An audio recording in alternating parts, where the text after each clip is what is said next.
Dear brothers, even when I first came to you, I didn't use lofty words and brilliant ideas to tell you God's message, for I decided that I would speak only of Jesus Christ and his death on the cross.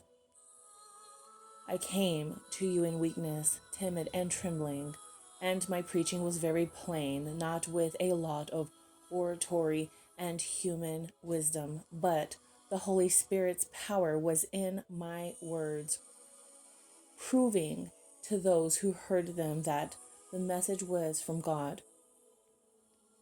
I did this because I wanted your faith to stand firmly upon God, not on man's great ideas.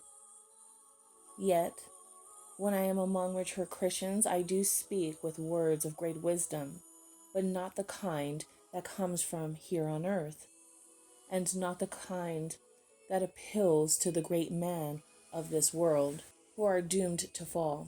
Our words are wise because they are from God, telling of God's wise plan to bring us into the glories of heaven. This plan was hidden in former times, though it was made for our benefit before the world began. But the great men of the world have not understood it. If they had, they never would have crucified the Lord of glory. That is what is meant by the scriptures, which say that no mere man has ever seen, heard, or even imagined what wonderful things God has ready for those who love the Lord. But we know about these things because God has sent his Spirit to tell us, and his Spirit searches out and shows us all of God's deepest secrets. No one can really know what anyone else is thinking or what he is really like except that person himself. And no one can know God's thoughts except God's own Spirit.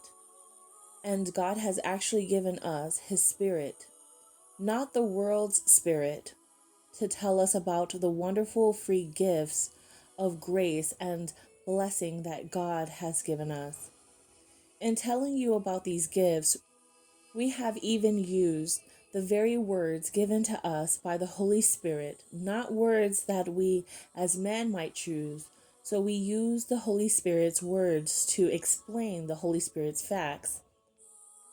But the man who isn't Christian can't understand and can't accept these thoughts from God, which the Holy Spirit teaches us. They sound foolish to him because only those who have the Holy Spirit within them can understand what the Holy Spirit means. Others just can't take it in, but the spiritual man has insight into everything, and that bothers and baffles the man of the world who can't understand him at all. How could he? For certainly he has never been one to know the Lord's thoughts, or to discuss them with him, or to move the hands of God by prayer. But strange as it seems, we Christians actually do have within us a portion of the very thoughts and mind of Christ.